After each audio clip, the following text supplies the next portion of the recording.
Hello friends, good morning to all. Welcome back to my YouTube channel Thinking with PC.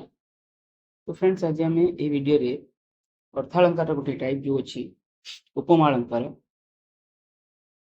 तार विषय आलोचना करवा। ये वीडियो माध्यम मैं आपण मानकु उपमा अलंकार टाइप एवं यार एक्स जो हमर एग्जांपल सब अच्छी तो बहुत सरल भाव में बुझाया चेष्टा करेंगे। तेणु वीडियो को स्किप न करी आप शेष जाए वीडियो को देखो जो द्वारा कि आप उपमा अलंकार जिते आमर एग्जाम आवश्यक कविता बा गीत सबको अति सरल भाव में बुझीपर सट्रिक मध्यम आप उपमा अलंकार को पूरा मन रखिपारे। मुझे आपको एश्योर करुच्ची उपमा अलंकार मुझे गीत लिखिदी से बाहर क्वेश्चन आसो ना 80% 90% गीत आप लिखिदी आपण बाहर से बाहर क्वेश्चन आसो ना बस आपण मैंने अति सरल भाव में केतोटी शब्द को मन रखिए गीत को मन रखा कौन आवश्यक नहीं केतोटी शब्द को मन रखिए किंतु कॉन्सेप्ट को प्रथम बुझे प्रथम कॉन्सेप्ट को बुझे तापर गीतटी को मन रखा चेष्टा करेंगे। सब गीत को आपण मैंने मन रखिए बहुत टाइम पड़ेगा तेणु गीत को मन रखा किसी आवश्यक ना तेणु जो गीत अच्छी तार किसी किसी कीवर्ड को मुझे लिखिदी से कीवर्ड को आपण मैंने मन रखिए। तो चलतु वीडियो को आरंभ करवा। तो ता पूर्व कही रखा चाहे जो मैंने एजे आम video T channel T subscribe करना तो आम चैनल को सब्सक्राइब कर दिंतु जो द्वारा कि ओडिया व्याकरण प्रत्येक वीडियो आपण पाखे पहुँची पार कारण आगामी एलटीआर परीक्षा लगे आपण बहुत हेल्पफुल हम प्रतिदिन गोटे गोटे लेखा आम एमसीक्यू प्रैक्टिस क्लास चली से निजर स्कोर को शेयर करेंगे।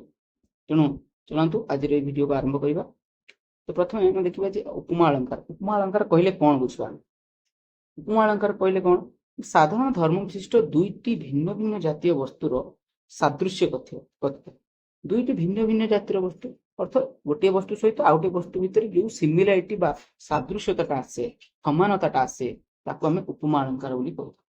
तो ये जो गोटे वस्तु कौन गोटे आपण मान पाखरे अछि आउ गोटे मान आउ आपण पाखरे दूर रे अछि तो जोटा आपण पाखरे अछि ताकू आपण तुलना करछंती तो आप सेटा हला उपमेय जहाँ सहित तुलना करछंती जे दूर वस्तु सहित तुलना करथुबे ना उपमान। तो ये उपमान और उपमेय मध्य जो सादृश्य कथित होता है ताकू आमे उपमा अलंकार बोली कहिथु उपमा अलंकार बोली कहिथु। ए उपमा अलंकार रो साधारणतः 4टी अंक अच्छी ठीक है साधारण 4टी अंक अच्छी कौन ना उपमान उपमेय साधारण धर्म उपमाचक शब्द उपमान उपमेय ये कथा हम कही उपमान उपमेय सादृश्य कथित हम सिमिलारिटी आस उपमान किए हम ताले आ उपमेय किए हम। तो उपमेय हूँ जहाँ को आम तुलना करुँच जो वस्तुटी आम पाखरे अच्छे आम तुलना कर विषय आलोचना कर वस्तुटी हूँ उपमेय ठीक अच्छे किंतु जहाँ सहित तुलना कर जो वस्तुटी आम दूर अच्छे मन पकईकी तुलना कर उपमा। तो आम तुलना कहीं सहित कले कहीं तुलना कले कारण ता भितर आम पाखरे वस्तु भितर किसी तो गोटे सिमिलारिटी थी किसी तो गुण मिसुथिबो से जो गुणटा मिसिला सेटा हला साधारण धर्म अर्थात उपमान उपमेय मध्य जो गुणटा मिसिला से गुणटा होची साधारण धर्म बुझा पड़ला। जो जमिति मु आपन गोटे एग्जांपल दोची जे आपण रोटी बनै शिखिचंती रोटीटा आपण गोल बनैले आपण आकाश को अनेले चंद्रटा मध्य गोल तो आपण माने कहबे मु आज चंद्र परी गोटे गोल रोटी बनै देछि तो आपण को जो रोटीटा को भला देखा जाउची चंद्र परिका देखा जाउची चंद्र परिका गोल हेछि मोटा। तो जो पाख वस्तुटी को आपण तुलना कले ये गला उपमेय ये गला उपमान किंतु एक भीतर कौन सादृश्यता रहिला ना ये मध्य गोल आ ये मध्य गोल बुझा पड़ला ये गोल आ ये मध्य गोल ये जो गोल हवा गुणटा जो गुणटा आसला सेटा हला हमर साधारण धर्म बुझा पड़ला साधारण धर्म। परवर्ती प्रश्न को जदि हम पॉइंट जीवा जे उपमाचक धर्म आम साधारण धर्म बाछी देले कि साधारण धर्म को आम गोटे ପଦ ବା ଶବ୍ଦ ମାଧ୍ୟମରେ ତ ଡିନୋଟ କରିବା ନା ତାକୁ, ତାହେଲେ ଯେଉଁ ଶବ୍ଦ ଉପମାନ ଓ ଉପମେୟ ମଧ୍ୟରେ ଥିବା ସାଧାରଣ ଧର୍ମକୁ ସଂଯୁକ୍ତ କରେ, ଯେମିତି ମୁଁ କହିଲି ରୁଟି ଚନ୍ଦ୍ର ପରି, ରୁଟିଟା ଚନ୍ଦ୍ର ପରି। ତ ଏଇ ଯୋଉ ପରି ଶବ୍ଦଟା, ରୁଟି ଚନ୍ଦ୍ର ପରି ଯୋଉ ପରି ଶବ୍ଦଟା ମୁଁ ଲଗେଇଲି, ଯାହାଦ୍ୱାରା କି ଆପଣ ଜାଣିଲେ ଯେ ରୁଟି ଆଉ ଚନ୍ଦ୍ର ମଧ୍ୟରେ କିଛି ଗୋଟେ ସାମଞ୍ଜସ୍ୟ ଅଛି। ଠିକ ହେଲା? ତ ଏଇ ଯୋଉ ଏଇଟା ହଉଛି ପରି ଶବ୍ଦଟି ହେଉଛି ଉପମାବାଚକ ଶବ୍ଦ। ତେଣୁ ଆମେ ଜାଣିଲେ ଯେ ଉପମାବାଚକ ଶବ୍ଦ ହଉଛି ପରି, ପ୍ରାୟ, ଯେସନ, ତେସନ, ଯେହ୍ନେ, ତଥା, ଯଥା, ତୁଲ୍ୟ, ଇଏ ସବୁ ଥିଲେ ଆମେ ଉପମାବାଚକ ଶବ୍ଦ ବୋଲି ସବୁ। ଉପମା ଅଳଙ୍କାରକୁ ଚିହ୍ନିବାରେ ଆପଣଙ୍କୁ କୌଣସି ପ୍ରକାର ଅସୁବିଧା ହବନି, କାରଣ ଆପଣ ଜାଣିଛନ୍ତି ଯେ ଆପଣ ଏଇ ଶବ୍ଦ ଯୋଉଠି ଥିବ ଦେଖିବେ ଯେ ଏଇ ଶବ୍ଦ ଥିଲେ ଆପଣ ଜାଣିବେ ଯେ ଇଏ ହଉଛି ଉପମାବାଚକ ଶବ୍ଦ ଏବଂ ଏହା ଉପମା ଅଳଙ୍କାରର ଅନ୍ତର୍ଭୁକ୍ତ। କିନ୍ତୁ କିଛି ଗୀତ ବା କବିତା ଅଛି ଯୋଉଥିରେ ଉପମା ଅଳଙ୍କାର ଯୋଉ ଉପମାବାଚକ ଶବ୍ଦ ନଥାଏ, ସେତେବେଳେ ଆମେ କନଫ୍ୟୁଜନରେ ପଡନ୍ତି। ତ ସେଇଥିପାଇଁ ଆମେ ଉପମା ଅଳଙ୍କାରର ଟାଇପକୁ ଯଦି ଆମେ ବୁଝିଯିବା, ତେବେ ଆମେ ଉପମା ଅଳଙ୍କାରକୁ ମଧ୍ୟ କରିପାରିବା। ତେଣୁ ପରୀକ୍ଷାରେ ଉପମା ଅଳଙ୍କାରର ଟାଇପ ପଚାରିଦିଏ।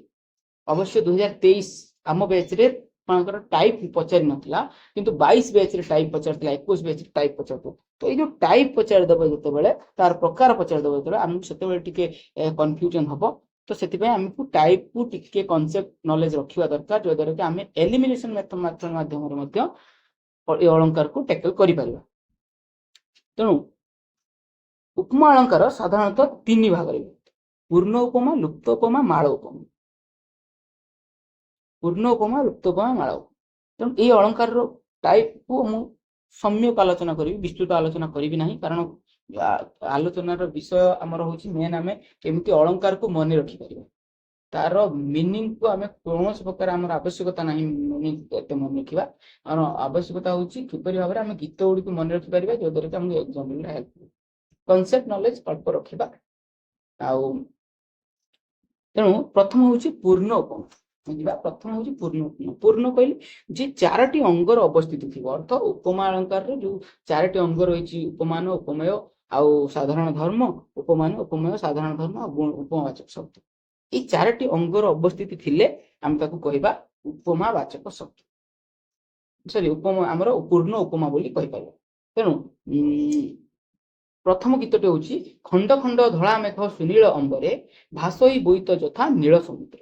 ଦେଖନ୍ତୁ ଆପଣ ଏଠି ମୁଁ ହାଇଲାଇଟ କରିଦେଇଛି ଯଥା, ଉପମାବାଚକ ଶବ୍ଦକୁ ମୁଁ ହାଇଲାଇଟ କରିଦେଇଛି। ଆପଣ ପାଇଗଲେ ଏଟା କୋଉ ଅଳଙ୍କାର ପଚାରିଲେ ଆପଣ କହିଦେବେ ଏଟା ହଉଛି ଉପମା ଅଳଙ୍କାର, ଏଟା ହଉଛି ଉପମା ଅଳଙ୍କାର ବୋଲି କହିଦେବେ। କିନ୍ତୁ ଏଟା କୋଉ ଉପମା ଅଳଙ୍କାର ପଚାରିଦେବ, ସେତେବେଳେ ଆପଣ କନଫ୍ୟୁଜ ହେବେ ଯେ ଏଟା କୋଉ ଅଳଙ୍କାର ମୁଁ ଜାଣିପାରୁନି। ଏଟା ହଉଛି ପୂର୍ଣ୍ଣ ଉପମା। କାହିଁକି ପୂର୍ଣ୍ଣ ଉପମା? ଦେଖନ୍ତୁ ସୁନୀଳ ଅମ୍ବରେ, ସୁନୀଳ ଅମ୍ବରେ ଯୋଉ ହେଲା ଇଏ ହଉଛି ଉପମେୟ। ସୁନୀଳ ଅମ୍ବରେ, ନୀଳ ଅମ୍ବରରେ କଣ ଭାସୁଛି ନା ଖଣ୍ଡ ଖଣ୍ଡ ଧଳା ମେଘ ଭାସୁଛି। କେମିତି ଭାସୁଛି ନା ଯେମିତି ବୋଇତ ସମୁଦ୍ରରେ ଭାସେ, ନୀଳ ସମୁଦ୍ରରେ ଭାସେ, ଠିକ ସେଇପରି ଭାବରେ ଖଣ୍ଡ ଖଣ୍ଡ ଧଳା ମେଘ ଭାସୁଛି ନୀଳ ଆକାଶ। ତେଣୁ ଆମେ ଜାଣିଲେ ଇଏ ହେଇଗଲା ସୁନୀଳ ଅମ୍ବରେ ହେଲା ଉପମେୟ, ଆଉ ବୋଇତ ହେଇଗଲା ଉପମାନ। ଆଉ ଏହାର ସାଧାରଣ ଧର୍ମ କଣ ନା ଦେଖନ୍ତୁ ଧଳା ମେଘ ମଧ୍ୟ ହଉଛି ଧଳା, ଆଉ ବୋଇତ ମଧ୍ୟ ହଉଛି, ଯେତେବେଳେ ବୋଇତ ନୀଳ ସମୁଦ୍ରରେ ଭାସୁଛି ସିଏ ମଧ୍ୟ ଧଳା ଧଳା ଦେଖାଯାଉଛି। ବୁଝିହେଲା? ତେଣୁ ଇଏ ମଧ୍ୟ ଭାସୁଛି, ସାଧାରଣ ଧର୍ମ ସାଧାରଣ ଧର୍ମ ହଉଛି ଇଏ ଭାସୁଛି, ସିଏ ମଧ୍ୟ ଭାସୁଛି। ବୁଝା ପଡିଲା? ତ ଇଏ ଭାସୁଛି, ସିଏ ମଧ୍ୟ ଭାସୁଛି। ଆମେ ଜାଣିଲେ ସାଧାରଣ ଧର୍ମ ଇଏ ଦୁଇଟି ଇଏ ଭାସିବାରେ ଭାସୁଛି ଆମର ଆକାଶରେ, ନୀଳ ଆକାଶରେ, ଇଏ ନୀଳ ସମୁଦ୍ରରେ ଭାସୁଛି। ତେଣୁ ଉପମାବାଚକ ଶବ୍ଦ ଉପମେୟ ଆଉ ଉପମାନ ଆଉ ସାଧାରଣ ଧର୍ମ ଆମେ ପାଇଗଲେ। ତ 4ଟି ଗୁଣ ଯେତେବେଳେ ପାଇଗଲେ, 4ଟି ଅଙ୍ଗ ଯେତେବେଳେ ପାଇଗଲେ, ଇଏ ହେଇଗଲା ପୂର୍ଣ୍ଣ ଉପମା। ବୁଝା ପଡିଲା? ତ ପରବର୍ତ୍ତୀ ଗୀତକୁ ମନେ ରଖିବେ, ବେଳାକୁ ନ ଲଙ୍ଘେ ସତ୍ୟ ପାରାବାର, ଯଥା ତାକୁ ନ ଲଙ୍ଘିଲା ବିଷଭକ୍ଷଣ ବିରୂପାକ୍ଷ ପରାଏ, ମୁକ ସମ୍ମତ ଦିଶିଲା, ବଡ ସନ୍ତୋଷୀ ରାଣୀ ବିଜ୍ଞ ସେ ରାମ ଡକାଇ। ତ ଏଇ ଗୀତରେ ଆପଣ ଦେଖନ୍ତୁ ଯଥା ଆଉ ପରାୟ ଅଛି, ଉପମାବାଚକ ଶବ୍ଦ। ଉପମାନ ବୋଲି ଆପଣ ଏଟା ହଉଛି ଉପମା ଅଳଙ୍କାର ବୋଲି ଜାଣିନେବେ। କୋଉ ଉପମା ପଚାରିବ, ସେତେବେଳେ ଆମେ ଗୀତର ମିନିଂକୁ ଆପଣଙ୍କୁ ବୁଝିବା ପାଇଁ ପଡିବ। ତ ସବୁ ଗୀତର ମିନିଂକୁ ଆପଣ ମନେ ରଖିବା କୌଣସି ଆବଶ୍ୟକ ନାହିଁ। ଆପଣ ଯଦି ପଚାରିବ ତ ଆପଣ କଣ କରିବେ ନା ବିରୂପାକ୍ଷ ଏଇ ଶବ୍ଦଟିକୁ ମନେ ରଖିବା ପାଇଁ ଚେଷ୍ଟା କରିବେ। ଏଇ ଶବ୍ଦଟିରେ ଆପଣ ଜାଣିଥିବେ ଯେ ବିରୁପାକ୍ଷ ଶବ୍ଦଟି ଅଛି ମାନେ ଏ ହେଉଛି କୋଉ ଅଳଙ୍କାର ଯିବ ନା ପୂର୍ଣ୍ଣ ଉପମାରେ ଅଛି। ପରବର୍ତ୍ତୀ ଗୀତକୁ ଯିବା। ଆସନ ସକାଶେ ବୃଦ୍ଧ ଏବେ ପାଇ, ଆସନ ସକାଶେ ବୃଦ୍ଧ ଏବେ ପାଇ, ବାଳକେ ଯେସନ କ୍ରୀଡ଼ା ନ ପକା। ସେ କହୁଛି ଯେ ବୃଦ୍ଧ ଏବେ ବୃଦ୍ଧ ମାନେ ଯେପରି ଆସନ ସକାଶେ ଆସନ ପାଇଁ କଣ ହେଇଯାଉଛନ୍ତି ବାଇ ବା ବାତୁଳତା ହେଇଯାଉଛନ୍ତି। କିପରି ଭାବରେ? ଠିକ ଯେପରି ବାଳକ କ୍ରୀଡ଼ାନକ ବା ଖେଳନା ପାଇଁ ହୁଏ, ଛୋଟ ପିଲାଟି ଯେପରି କ୍ରୀଡ଼ାନକ ପାଇଁ କାନ୍ଦେ, ବାତୁଳତା ହୁଏ, ବାୟା ହୁଏ, ଠିକ ସେହିପରି ଭାବରେ ଇଏ ମଧ୍ୟ ହଉଛି। ତେଣୁ ଆପଣ ଜାଣିଲେ ଯେ ଉପମାନ ଆଉ ଉପମେୟ ଉପମାବାଚକ ଶବ୍ଦ ଏ ସବୁଥିରେ ଏଥିରେ ଉପଲବ୍ଧ ଅଛି। ତେଣୁ ଏ କୋଉ ପ୍ରକାର ହେଇଯିବ ପୂର୍ଣ୍ଣ ଉପମା। ତେଣୁ ପୂର୍ଣ୍ଣ ଉପମା ମନେ ରଖିବା ପାଇଁ ମୁଁ କହିଲି ଏ ଶବ୍ଦ କଣ ନା ଆସନ ସକାଶେ ଥିଲେ ଆପଣ ଜାଣିବେ ଏଇଟା ହଉଛି ପୂର୍ଣ୍ଣ ଉପମାର ଏକ୍ସାମ୍ପଲ। ଦେଖନ୍ତୁ ଖାଲି ପଢିଲେ ଯେସନ ଅଛି ଆପଣ ଜାଣିନେଲେ ଏଟା ହଉଛି ଉପମା ଅଳଙ୍କାର, କିନ୍ତୁ ଆସନ ସକାଶେ ପଢିଲେ ଆସନ ସକାଶେ ଥିଲେ ଜାଣିନେବେ ଆପଣ ହଉଛି ପୂର୍ଣ୍ଣ ଉପମା। ଯଦି ଟାଇପ ପଚାରିଥିବ ତାହେଲେ ଦୁର୍ଦ୍ଧର ରବ ଶୁଣି ନିରବ ପିକ, ମୂଢ ସଭାରେ ଯେ ମୁକ ଯଥା ଧର୍ମ। ଏଥିରେ ବି ସେଇଭଳି ଠିକ ଭାବରେ ଯଥା ହେଇଗଲା ଉପମାବାଚକ ଶବ୍ଦ। ଆଉ ଏ ନିରବ ପିକ ଏ ଶବ୍ଦଟିକୁ ମନେ ରଖିବା। ଗୀତରୁ କିଛି ମନେ ରଖିବା ନାହିଁ, କେବଳ କି ୱାର୍ଡ କେତୋଟି ମନେ ରଖିବେ। ନିରବ ପିକ ଇଏ ହଉଛି ପୂର୍ଣ୍ଣ ଉପମାର ଉଦାହରଣ। ପରବର୍ତ୍ତୀ ପ୍ରଶ୍ନକୁ ଯିବା। ବିଧ୍ୱସ୍ତ ଐଶ୍ୱର୍ଯ୍ୟ ମଧ୍ୟରେ ଧରି ଧୈର୍ଯ୍ୟ, ଉଭା ଲିଙ୍ଗରାଜ ମନ୍ଦିର, ମହାଶମଶାନେ ଯଥା ବିରସନେ, ଯୁଗ ରୂଢ କଳ୍ପ ଯୋଗୀଶ୍ୱରୀ। ତ ଏଥିରେ ଆପଣ ଦେଖିଲେ ଯେ ଯଥା ଅଛି ଉପମା ଅଳଙ୍କାର। ଯଦି ଡାଇରେକ୍ଟ ପଚାରିଦବ କ୍ୱେଶ୍ଚିନ୍ ଏଟା କୋଉ ଅଳଙ୍କାର, ଯଥା ଅଛି ମାନେ ଉପମା ଅଳଙ୍କାର ଜାଣିଦେଲେ। କିନ୍ତୁ କୋଉ ଅଳଙ୍କାର ଯଦି ଟାଇପ ପଚାରିଦବ ତାହେଲେ ଲିଙ୍ଗରାଜ ଶବ୍ଦ ଅଛି ପୂର୍ଣ୍ଣ ଉପମା। ବୁଝା ପଡିଲା। ପରବର୍ତ୍ତୀ ଗୀତ ହଉଛି ଯେ ଅମଳ ଧବଳ ଫୁଲମାଳ ପରି, ଜ୍ୟୋତ୍ସ୍ନା ଜଳ ଢଳ ଢଳ, ଝରି ଅବିରତ ଗଗନ ମଣ୍ଡଳୁ, ଧୋଇଲା ଧରଣୀ ତଳ। ଏଥିରେ ଦେଖନ୍ତୁ ଯେ ଅମଳ ଧବଳ ଫୁଲମାଳ ପରି, ଜ୍ୟୋତ୍ସ୍ନା ଜଳ ଢଳ ଢଳ, ଏଇ ଗୀତରେ ସେ କହୁଛି ଅମଳ ଧବଳ। ଏଇ ଗୀତରେ ଦେଖନ୍ତୁ ଜ୍ୟୋତ୍ସ୍ନା ଜଳ ଇଏ ହଉଛି ଉପମେୟ, ଜ୍ୟୋତ୍ସ୍ନା ଜଳ ଇଏ ହଉଛି ଉପମେୟ, ଆଉ ଏଥିରେ ଫୁଲମାଳ ହେଇଯାଉଛି ଉପମାନ। ସାଧାରଣ ଧର୍ମ କଣ ଧବଳତା, ଏଇ ଯୋଉ ଧବଳତା, ଜ୍ୟୋତ୍ସ୍ନା ଜାଳ ଇଏ ହଉଛି ଧଳା, ଫୁଲମାଳ ଇଏ ମଧ୍ୟ ହଉଛି ଧଳା। ଆଉ ପରି କଣ ହେଇଗଲା ଉପମାବାଚକ ଶବ୍ଦ। ଏ ଚାରିଟି ଏବେ ତାହେଲେ ପାଇଗଲେ ଉପମାନ, ଉପମେୟ, ସାଧାରଣ ଧର୍ମ ଆଉ ଉପମାବାଚକ ଶବ୍ଦ ପାଇଗଲେ ଇଏ ହେଇଗଲା ପୂର୍ଣ୍ଣ। ତ ପରବର୍ତ୍ତୀ ପ୍ରଶ୍ନକୁ ଯିବା ଯେ ଲୁପ୍ତ ଉପମା କଣ ନା ପରବର୍ତ୍ତୀ ଯଦି ପଏଣ୍ଟକୁ ଦେଖି ଆଲୋଚନା କରିବା। ଲୁପ୍ତ ଉପମା, ଲୁପ୍ତ ଅର୍ଥ କୌଣସି ଗୋଟିଏ ଅଙ୍ଗ ଲୁପ୍ତ ପାଇଯାଇଥିବ, ଲୋପ ପାଇଯାଇଥିବ। ସେ ଉପମାନ ହେଇଯାଉ, ଉପମେୟ ହେଇଯାଉ, ସାଧାରଣ ଧର୍ମ ହେଇଯାଉ କିମ୍ବା ଆମର ଉପମାବାଚକ ଶବ୍ଦ ହେଇଯାଉ, କେହି ନା କେହି ଗୋଟେ କଣ ହେଇଯିବ ନା ଲୋପ ପାଇଯିବ, ସେତେବେଳେ ଆମେ ତାକୁ କଣ କହିବା ଲୁପ୍ତ ଉପମା ବୋଲି କହିବା। ତ ଦେଖନ୍ତୁ ଏ ଗୀତରେ ଚାହିଁଲେ ନୃପତି ଶିଶୁ ହସ୍ତେ ଜହ୍ନେ, ନବ ବିକଶିତ ପଦ୍ମ, ଚକ୍ରବର୍ତ୍ତୀ ଚିହ୍ନ ସକଳ ତହିଁରେ, ରହିଅଛି କରି ସ୍ୱପ୍ନ। ତ ଏଠି ଯଦି ଆମେ ଦେଖିବା ଯେ ମୁଁ ରହିଅଛି ସ୍ୱପ୍ନ ଦେଖିନି, ତ ଦେଖନ୍ତୁ ଚାହିଁଲେ ନୃପତି ଶିଶୁ ହସ୍ତେ ଜହ୍ନେ, ତ ଏଥିରେ ଉପମାନ କିଏ ଆଉ ଉପମେୟ କିଏ ଦେଖିବା ଆମେ।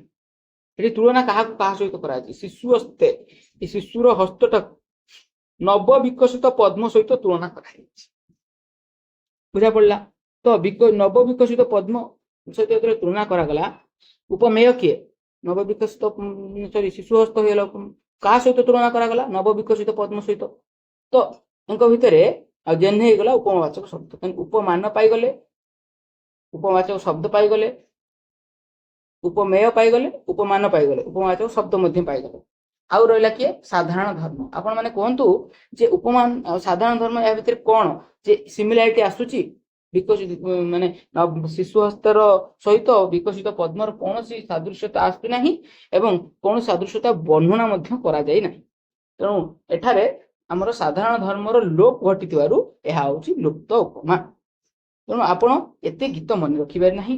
କଣ ମନେ ରଖିବେ? କେବଳ ମନେ ରଖିବେ ନବ ବିକଶିତ ପଦ୍ମ ଥିଲେ ମୋର କଣ ହେବ ନା ଲୁପ୍ତ ଉପମା। ବିମ୍ବାଧରୀଙ୍କର ଚମ୍ପକ ଅଙ୍ଗୁଳି କମ୍ପନେ ମଧୁଝଙ୍କାର, ଉପୁଜିବା ଆସେ କେନ୍ଦୁଝରେ ଗଡା ହେଉଅଛି ଲୌହ। ଏଥିରେ ମଧ୍ୟ ଯଦି ଦେଖିବା ଆମର ଏଥିରେ କଣ ଆମର ବିମ୍ବ ସହିତ ଅଧର ଏବଂ ଚମ୍ପକ ସହିତ ଅଙ୍ଗୁଳିର ତୁଳନା କରାଯାଇଛି। ବିମ୍ବ ସହିତ ଅଧରର ବିମ୍ବଧର, ବିମ୍ବଧରୀ ଅର୍ଥ ବିମ୍ବ ସହିତ ଅଧର ତୁଳନା କରାଯାଇଛି, ଚମ୍ପକ ସହିତ ଅଙ୍ଗୁଳର ତୁଳନା କରାଯାଇଛି। ମାତ୍ର ଉପମାନ ଓ ଉପମେୟ ମଧ୍ୟରେ ସାଧାରଣ ଧର୍ମ ଯୋଉ ସୌନ୍ଦର୍ଯ୍ୟଟା ଆଦିର କିମ୍ବା ସାଦୃଶ୍ୟ ବୋଧକ ଶବ୍ଦର ଉଲ୍ଲେଖ ହୋଇନଥିବାରୁ, କୌଣସି ସାଦୃଶ୍ୟ ବୋଧକ ଶବ୍ଦ, କିଛି ବି ସାଦୃଶ୍ୟ ବୋଧକ ଶବ୍ଦ ଅଛି ଜଣାପଡୁଛି ଏଥିରେ ନଥିବାରୁ ଇଏ କଣ ହେଇଗଲା, ଲୁପ୍ତ ଉପମା।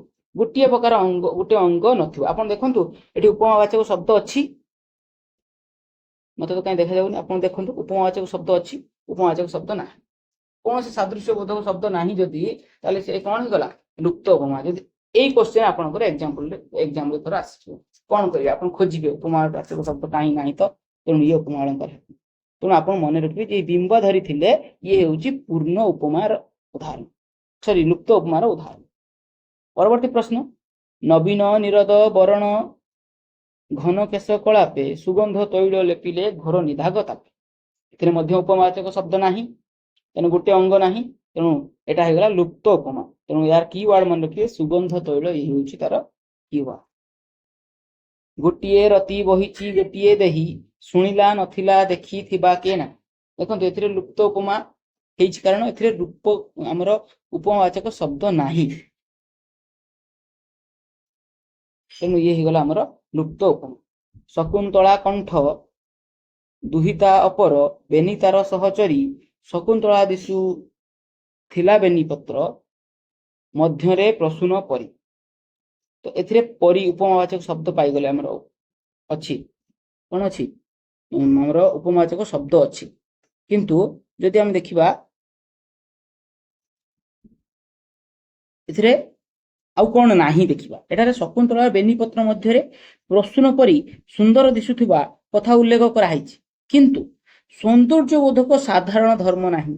ଏଥିରେ ସାଧାରଣ ଧର୍ମ କଣ, ସାଧାରଣ ଧର୍ମର ଅଭାବ ଘଟିଥିବାରୁ ଇଏ ହେଇଯାଉଛି କଣ, ଆମର ଲୁପ୍ତ ଉପମାର ଉଦାହରଣ। ପରବର୍ତ୍ତୀ ପ୍ରଶ୍ନକୁ ଯିବା, ଯେ ଯେତେ ରୁଣ୍ଡ ହୋଇଛନ୍ତି ନୃପତି ଗଣ, ଯେତେ ରୁଣ୍ଡ ହୋଇଛନ୍ତି ନୃପତି ଗଣ ତୁଳା ରାଶି ଅଗ୍ନି ଆମ୍ଭ ସାୟକ ଜାଣ। ଏଥିରେ ଉପମାବାଚକ ଶବ୍ଦ ଅଛି କି? ପ୍ରଥମ କଥା, ଉପମାବାଚକ ଶବ୍ଦ ନାହିଁ, ତ ଆପଣ ଜାଣିନେଲେ ଏଟା ହଉଛି ଲୁପ୍ତ ଉପମା। ବୁଝିଗଲା। ଉପମେୟ କିଏ? ନୃପତି ଗଣ। ଉପମାନ କିଏ? ତୁଳା ରାଶି ପରିଆ ସବୁ ରୁଣ୍ଡ ହୋଇ ତୁଳା ନୃପତି ଗଣ ଆସିକି ରୁଣ୍ଡ ହୋଇଛନ୍ତି, କିପରି ଭାବରେ, ଯେପରି ଭାବରେ ତୁଳା ରାଶି ରୁଣ୍ଡ ହୁଏ, ଠିକ ସେହିପରି ଭାବରେ ତୁଳା ରାଶି। ସାଧାରଣ ଧର୍ମ କଣ ନା ରୁଣ୍ଡ ହେବା, ଇଏ ବି ରୁଣ୍ଡ ହେଇଛନ୍ତି, ଇଏ ମଧ୍ୟ ତୁଳା ରାଶି ମଧ୍ୟ ରୁଣ୍ଡ ହେଇଛି, କିନ୍ତୁ ଆମେ ଏଥିରେ ସାଧା ଇଏ ନାହିଁ, କଣ ନାହିଁ, ଯୋଉ ଆମର ଉପମାବାଚକ ଶବ୍ଦ ନଥିବାରୁ ଇଏ ହେଉଛି ଲୁପ୍ତ ଉପମା। ବୁଝା ପଡିଲା। ପରବର୍ତ୍ତୀ ପ୍ରଶ୍ନ ଯିବା, ଯେ ଅଦୃଶ୍ୟ ସମଫୁଲ ଭିତରେ ବାସ ସତିକର ନଥାଏ ନାମେ ପ୍ରୟାସ। ତ ଏଥିରେ ଦେଖନ୍ତୁ କଣ ଅଛି ନା, ଏଠାରେ ଉପମେୟ କିଏ? ସମଫୁଲ। ଏ ସମଫୁଲ ଉପମାନ କାହା ସହିତ ତୁଳନା କରାହେଇଛି? ସାତ୍ବିକ ସହିତ ତୁଳନା କରାହେଇଛି। ଏଇ ଯୋଉ ସମଫୁଲ ଆଉ ସାତ୍ବିକ ଦିଟା ପାଇଗଲେ, କିନ୍ତୁ ସାଧାରଣ ଧର୍ମ କଣ? ମହାନୀୟତା। ସମଫୁଲର ଯୋଉ ମହାନୀୟତା ଅଛି, ସାତ୍ବିକ ଯୋଉମାନେ କଣ ପୁରା ସାତ୍ବିକ ଯୋଉମାନେ ଅଛନ୍ତି, ନିରାମିଷ ଯୋଉ ସାତ୍ବିକ, ତ ଏମାନଙ୍କ ଭିତରେ କଣ ଅଛି? ସାଧାରଣ ଧର୍ମଟା କଣ ନା ମହାନୀୟତା, କିନ୍ତୁ ଏଥିରେ କୌଣସି ପ୍ରକାର ଉପମାବାଚକ ଶବ୍ଦ ନଥିବାରୁ ଏହା ହେଉଛି ଲୁପ୍ତ ଉପମା, ମନେ ରଖିବେ। ତେଣୁ ଆପଣ ଗୀତର ଡିପ୍ କୁ ଯିବା ପାଇଁ କେବେ ଚାହିଁବେନି, କେବେ ବି ଆମର ଗୀତର ଡିପ ରେ କୌଣସି ପ୍ରକାର ଆବଶ୍ୟକତା ନାହିଁ। ଆମେ ଏଇ କି ୱାର୍ଡ ଗୁଡିକୁ ମନେ ରଖିବେ, ସମଫୁଲ, ନୃପତିଗଣ, ଶକୁନ୍ତଳା, ଏସବୁ କି ୱାର୍ଡ ରୁ ଆମେ ମନେ ରଖିପାରିବା ଏଇ କୋଉ ଅଳଙ୍କାରର ଅନ୍ତର୍ଭୁକ୍ତ। ବୁଝା ପଡିଲା। ସହଜେ ଆମେ ଉପମା ଅଳଙ୍କାରକୁ ଧରିପାରିବା ଉପମାବାଚକ ଶବ୍ଦ ମାଧ୍ୟମରେ, କିନ୍ତୁ କିଛି କିଛି ଜାଗାରେ ଉପମାବାଚକ ଶବ୍ଦ ନଥାଏ, ତେଣୁ ଆମେ ଏଇଭଳିଆ କି ୱାର୍ଡ କୁ ମନେ ରଖିବା। ପରବର୍ତ୍ତୀ ପ୍ରଶ୍ନ ଯିବା, ଯେ ମାଳ ଉପମା। ମାଳ ଉପମା କହିଲେ ମାଳ ମାଳ ଉପମା ଦିଆ ହେଇଥିବ, ଯୋଉଠି ମାଳ ଉପମା, ମାଳ ମାଳ ଉପମା ଦିଆ ହେଇଥିବ, ଅର୍ଥ ଗୋଟିଏ ଉପମେୟ ପାଇଁ ଆମେ ବହୁତ ସାରା ଉପମାନର ଆବଶ୍ୟକତା ଯୋଉଠି ଥିବ, ସେଟା ହେଇଗଲା କଣ? ମାଳ ଉପମା। ଗୋଟିଏ ଉପମେୟ ପାଇଁ ଅନେକ ସାରା ଉପମାନ ଥିବ, ଗୋଟିଏ ଉପମେୟର ଅନେକ ଉପମାନ ଥିଲେ ତାକୁ ଆମେ କହିବା ମାଳ ଉପମା। ଏପରି କଣ ନା, ମିଶି ଯାଏ ଯଥା ପ୍ରଭାତୀ ରବି ତାରା କିରଣେ, ମିଶି ଯାଏ ଯଥା ଜୀବାତ୍ମା ବିଶ୍ଵ ଆତ୍ମା ଚରଣେ, ମିଶି ଯାଏ ଯଥା ଚପଳା ନୀଳ ଜଳଦ ଅଙ୍ଗେ, ମିଶି ଗଲା ତଥା ଅବଳା ସେଇ ନୀଳ ତରଙ୍ଗେ। ଏଇ ମିଶି ଗଲା, ଏଇଠି ମିଶି ଗଲା, ଏ ସବୁଥିରେ ମିଶି ଯାଏ ଅଛି। ଯଥା ଯଥା ଯଥା ଅଛି, ଯଥା ଏଠି ହେଇଗଲା ତାର ଅପୋଜିଟ ତଥା, ଅର୍ଥାତ୍ ସେମିତି, ଯେମିତି ଆମର ପ୍ରଭାତୀ ତାରା ରବି କିରଣରେ ମିଶିଯାଏ, ଯେମିତି ଜୀବାତ୍ମା ବିଶ୍ୱ ଆତ୍ମା ଚରଣରେ ମିଶି ଯାଆନ୍ତି, ଆମର ଜୀବାତ୍ମା ମିଶିଯାଏ, ଯେମିତି ଚପଳା ନୀଳ ଜଳଦଙ୍ଗରେ ମିଶିଯାଏ, ଠିକ ସେହିପରି ଅବଳା ବା ନାରୀ, ଯୋଉ ନୀଳ ତରଙ୍ଗରେ ଯାଇକି ମିଶିଗଲା। ଅବଳା ମାନେ କୋଉ ନାରୀ ଆପଣ ମନେ ପକେଇବେ, ଏଟା ହଉଛି କୋଉ ନାରୀ ମନେ ପକେଇବେ। ତ ଇଏ ଠିକ ସେଇପରି ଭାବରେ ମିଶିଗଲା, କଣ ନୀଳ ତରଙ୍ଗରେ ମିଶିବ। ତ ଏଠି ଦେଖନ୍ତୁ ଗୋଟିଏ ପ୍ରକାର, ଗୋଟିଏ ଆମର ଅବଳା ହେଇଗଲା କଣ ଉପମେୟ। ଏଇ ଉପମେୟ ପାଇଁ କେତେ ସାରା ଉପମାନ ଅଛି, ସେଥିପାଇଁ ହେଇଗଲା ମାଳ। ପରବର୍ତ୍ତୀ ପ୍ରଶ୍ନ କଣ ନା ସାଗର ସମୂହ ଯଥା କ୍ଷୀରାର୍ଣ୍ଣବ, ସାଗର ସମୂହ ଯଥା କ୍ଷୀରାର୍ଣ୍ଣବ, ପର ବୃନ୍ଦକର ବୃନ୍ଦେ ଯେମନ୍ତ ବାସବ, ଅବା ହିମାଚଳ ସମୁଚ୍ଚ ଶିଖର, ମଣ୍ଡଳେ ଯେମନ୍ତ ଗୌରୀ ଶଙ୍କର, ମୁନିବୃନ୍ଦ ମଧ୍ୟରେ ମହାତପ ଘନ, ବିଷ ବିଲେ କରି ମଣ୍ଡପେ ଆସନ। ବଢିଆ କଥା କହିଲା ଯେ ଯେମିତି ସାଗର ସମୂହରେ ଯଥା କ୍ଷୀରାର୍ଣ୍ଣବ, ବୃନ୍ଦରକ ବୃନ୍ଦେ ଯେମନ୍ତ ବାସବ, ଅବା ହିମାଚଳ ସମୁଚ୍ଚ ଶିଖର, ମଣ୍ଡଳେ ଯେମନ୍ତ ଗୌରୀ ଶଙ୍କର, ମୁନିବୃନ୍ଦ ମଧ୍ୟ ମହାତପୋଧନ। ତ ଏଠି ଦେଖନ୍ତୁ, ଏଥିରେ ସେ ପଚାରିଛି, କହିଛି ଯେ ଆମର ତପସ୍ୱିନୀ କାବ୍ୟରୁ ଆସିଛି, ମନେ ରଖିବେ। ଏଥିରେ କଣ ହେଇଛି ନା ଏକ ସ୍ଥଳରେ କଣ ହେଇଛି, ଉପମାନ ହଉଛି କ୍ଷୀରାର୍ଣ୍ଣବ। ପ୍ରଥମେ ହଉଛି ଦେଖନ୍ତୁ କ୍ଷୀରାର୍ଣ୍ଣବ ହେଇଗଲା ୟାର ଉପମାନ, ଆଉ ଗୋଟେ କଣ ନା ବାସବ ହେଇଗଲା ଆଉ ଗୋଟେ ଉପମାନ, ଗୌରୀ ଶଙ୍କର ହେଇଗଲା ଆଉ ଗୋଟେ ଉପମାନ, ସହିତ ଗୋଟିଏ ଉପମେୟ ଅଛି କଣ ତପୋଧନ। ତପୋଧନ କାହାକୁ କୁହାଯାଏ, ବାଲ୍ମୀକି କୁ କୁହାଯାଏ। ବୁଝା ପଡିଲା, ବାଲ୍ମୀକି ରୂପ। ଯେପରି ମାନେ ହିମାଚଳ ପର୍ବତରେ ଗୌରୀ ଶଙ୍କର ଶୋଭା ପାଆନ୍ତି, ହଁ, ଆଉ କ୍ଷୀରାର୍ଣ୍ଣବ ସାଗର ସମୂହ ମଧ୍ୟରେ କିଏ ବିଷ୍ଣୁ ଶୋଭା ପାଆନ୍ତି, ଠିକ ସେହିପରି ଭାବରେ ବାଲ୍ମୀକି ମୁନିବୃନ୍ଦ ମଧ୍ୟରେ ଯେତେକ ଶ୍ରେଷ୍ଠ ମୁନି ଅଛନ୍ତି ତାଙ୍କ ମଧ୍ୟରେ ବାଲ୍ମୀକି କଣ କରୁଛନ୍ତି, ଶୋଭା ପାଉଛନ୍ତି। ତେଣୁ ଗୋଟିଏ ବାଲ୍ମୀକି ଜଣକୁ ଅନେକଙ୍କ ସହିତ ତୁଳନା କରା ଯେତେବେଳେ ଗଲା, ସେତେବେଳେ ସେ କଣ ହେଇଗଲା, ମାଳ ଉପମା ହେଇଗଲା। ଗୋଟିଏ ଉପମେୟ ପାଇଁ ଅନେକ ସାରା ଉପମାନ ଅଛି, ସେଥିପାଇଁ ଇଏ ହେଇଗଲା ଆମର ମାଳ ଉପମା। ଆଉ ଗୋଟେ ଅଛି ସେମିତି, ହେ ବିଶ୍ୱ ସୁନ୍ଦରୀ ସ୍ୱାଗତ ଉତ୍କଳେ ଜୟ କାଞ୍ଚି ଯେମା, ବିଶ୍ୱ ମନୋରମା ବିରଞ୍ଚି ସୃଷ୍ଟିରେ ଶୋଭାର ଉପମା, ତୁମ୍ଭ ଆଗମନେ ପବିତ୍ର ଉତ୍କଳ ଜାହ୍ନବୀ ପରଶେ ଜହ୍ନେ ଧରାଧ, ଶୋଭିତ ଉତ୍କଳ ସଦାଶୟା, ସରେ ଯଥା ପଦ୍ମେ ପଦ୍ମାଳ। ଦେଖନ୍ତୁ ଜହ୍ନେ ଆଉ ଯଥା ଅଛି ମାନେ ଆମେ ଜାଣିନେଲେ ଏଇଟା ହଉଛି ଉପମା ଅଳଙ୍କାର। କୋଉ ପ୍ରକାର ଉପମା ଅଳଙ୍କାର ନା ଏଥିରେ ଅନେକ ଗୋଟିଏ ଉପମାନ ପାଇଁ ଅନେକ ସାରା ଗୋଟିଏ ଉପମେୟ ପାଇଁ ଅନେକ ସାରା ଉପମାନ ଅଛି, ସେଥିପାଇଁ ଏ ହେଇଯାଉଛି କଣ କୋଉ ଅଳଙ୍କାର ହେଇଯାଉଛି, ଏ ହଉଛି ମାଳ ଉପମାର।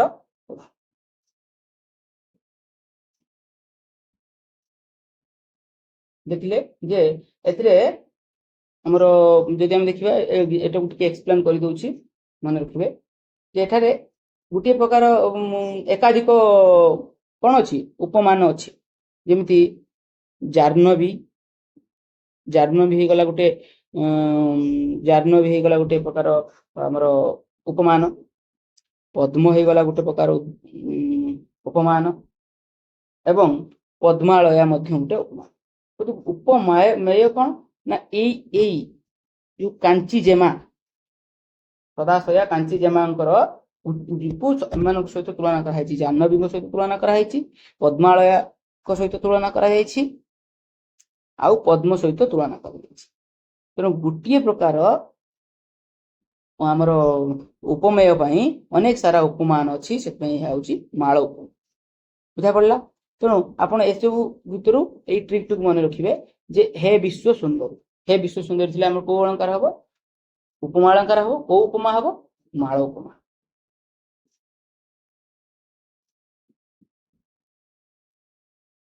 ମାଳ ଉପମା ହବ। ତେଣୁ ଏଇ ଭିଡିଓ ମାଧ୍ୟମରେ ଆମେ କଣ କଲେ ନା ଉପମା ଅଳଙ୍କାରର ଯେତିକି ଗୀତ ସବୁ ଥିଲା ପାଖାପାଖି 7 3 10 16 17ଟି ଖଣ୍ଡେ ଗୀତ ହବ ଆମେ ମନେ ରଖିଲେ।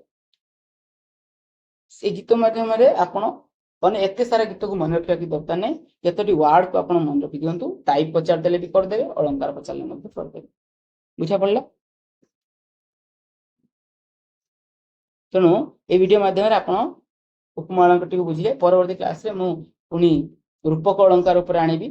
ରୂପକ ଅଳଙ୍କାରରେ ଆମର ତାର ଟାଇପ ଏବଂ ତାର କିଛି example with keyword soft trick ମାଧ୍ୟମରେ ମୁଁ ଆଣିବି। ତ ଯେଉଁମାନେ ଏବେ ଆମର ଚ୍ୟାନେଲଟିକୁ ସବସ୍କ୍ରାଇବ କରିନାହାନ୍ତି କରିନିଅନ୍ତୁ, କାରଣ ପ୍ରତିଦିନ ଆମର ଏମିତି କନସେପ୍ଟ ୱାଇଜ ଗୋଟେ ଗୋଟେ ଟପିକ ୱାଇଜ ଭିଡିଓ ଆସିବ। ଯଦି ଭିଡିଓଟି ଭଲ ଲାଗିଥିବ, ଆପଣଙ୍କ ପାଇଁ ହେଲ୍ପଫୁଲ ଥିବ, ତ ଲାଇକ୍ କମେଣ୍ଟ ସେୟାର କରିବେ। ଆପଣ ବହୁ ମତାମତ ଜଣାଇବେ, ଯେମିତି ପରବର୍ତ୍ତୀ କ୍ଲାସରେ ମୁଁ ଆଉ କିଛି ଆପଣମାନଙ୍କ ପାଇଁ ସହାୟତା ଆଣିପାରିବି। ଇଏ ଥିଲା ମୋର 2023 ବ୍ୟାଚର ମୋର ନିଜସ୍ୱ ଲେଖା। ତେଣୁ ମୁଁ ଏମିତି ଭାବରେ ମନେ ରଖିଥିଲି। ତେଣୁ ମୁଁ ଭାବିଲି କି ମୁଁ ମଧ୍ୟ ଆପଣମାନଙ୍କ ପାଖରେ ସେୟାର କରିଦେବି, ଯୋଉଟା କି ଆପଣମାନଙ୍କୁ ବହୁତ ହେଲ୍ପଫୁଲ ହେବ। ସେୟାର ତ କରିଦେଲି। ଦେଖାଯାଉ ଆପଣମାନଙ୍କୁ ଯଦି ଠିକ ଲାଗିବ ମତେ କମେଣ୍ଟ କରିବେ। ମୁଁ ଆଉ ସବୁ ଅନ୍ୟ ଅଳଙ୍କାର ଗୁଡାକ ମଧ୍ୟ ଦେଇପାରିବି। ଆହୁରି ବହୁତ ସାରା ଗୀତ ଅଛି, କହିବେ ଯଦି କମେଣ୍ଟ ମାଧ୍ୟମରେ ଜଣାଇବେ। ମୁଁ ଅନ୍ୟ ଅଳଙ୍କାର କ୍ଲାସ ଆଣିବି। ଆଉ ସବୁ ଯେତେକ ଏକ୍ସାମ୍ପଲ ଅଛି, ଯେତେକ ଗୀତ ଅଛି, ତାକୁ ଆମେ ଆଲୋଚନା କରିପାରିବା। ରହୁଛି, ନମସ୍କାର।